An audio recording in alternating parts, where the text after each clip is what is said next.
Alright guys, so I got my 1.25 rocker arms in. It's a nice kit made by empi. There's the part number. See if you can read that. There you go. I got these off Amazon. Weren't too bad, about $130. They come with not much directions, but if you know how to tune your car and do your valves and all that, it's pretty straightforward. One thing I do suggest though is getting some shims. I went ahead and got these are .06 shims. I don't know if you can see that there. They might be a little too much, but that'll allow me to do my adjustment. Basically what happens is the 1.25 geometry is a little bit different, so it fits tighter on your valves and your push rod.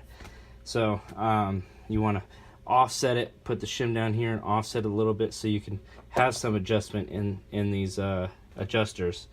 The other thing that's nice about this kit, it's stainless steel. It's got through oil holes. I don't know if you can see that. And then it's got nice ground feet on one side, and then these holes are actually centered. If you went with stock ones, that hole would be offset to make up the difference, and you can actually see where it would be offset. Usually it would be over here, and they moved it over slightly to left and out. So that's the difference. One thing, when you guys go ahead and get these, check your adjuster nuts. I just checked mine.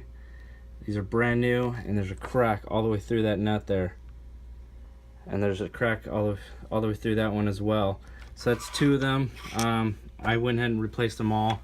5/16 24 thread.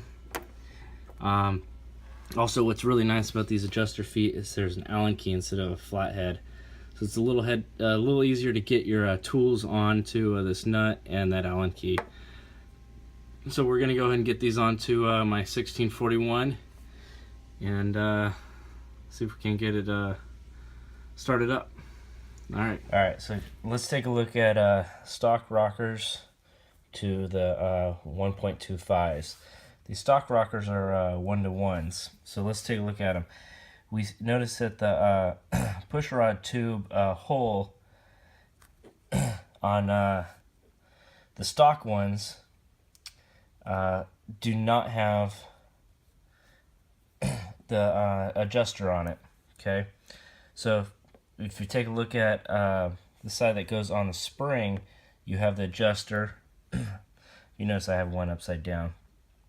You have the adjuster here, and that adjusts on the spring, and then you have this ball that actually sits on your valve spring. Okay, so on the 1.25, it's complete opposite, which is kind of neat. You have this beveled, I don't know what you would call that, I guess foot, beveled foot that would sit on the valve spring, and then on the other side where the push rod goes onto, it actually has the adjustment. Now what's nice about these is that these adjusters are Allen keys. Okay, so they're going to install the same way as you would stock stock ones.